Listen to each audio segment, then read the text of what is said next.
आज रोहित की सालगिरह है। उसकी पत्नी घर पर उसका इंतजार कर रही होती है, लेकिन आज रोहित को ऑफिस से लौटते वक्त काफी देर हो जाती है।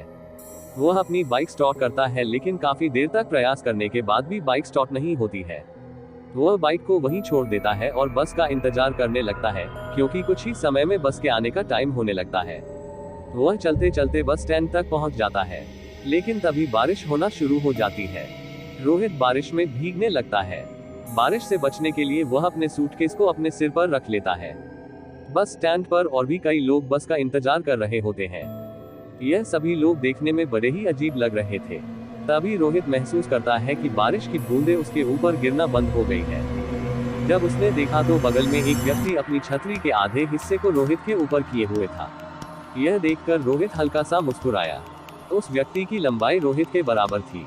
हाथ में बहुत सारी अंगूठी और चेहरे पर चश्मा लगाए हुए था, जिससे रोहित उसका चेहरा ठीक से नहीं देख पा रहा था।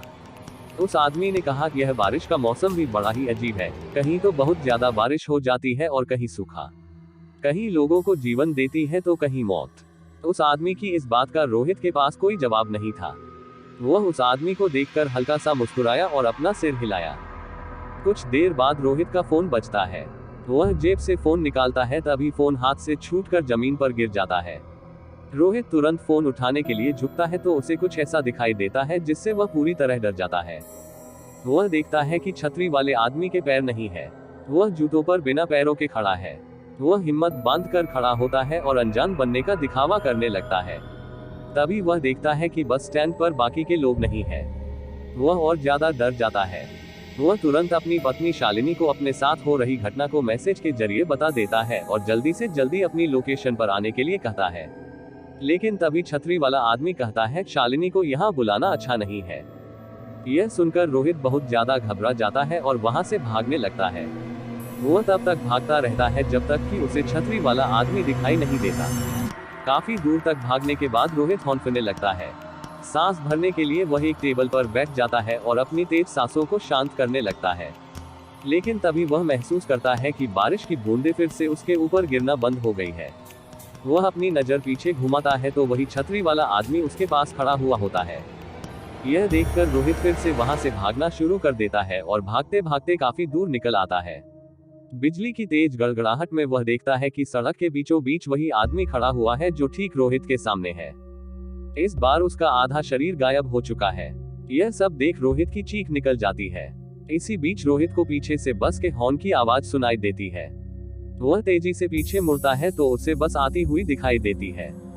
तभी कुछ लोगों का झुंड बस की तरफ आते हुए दिखाई देता है। बस रुकती है और वह लोग एक दूसरे को धक्का देना शुरू कर देते हैं। इस धक्के में रोहित नीचे गिर जाता है और वह लोग रोहित के ऊपर चढ़ने लगते हैं।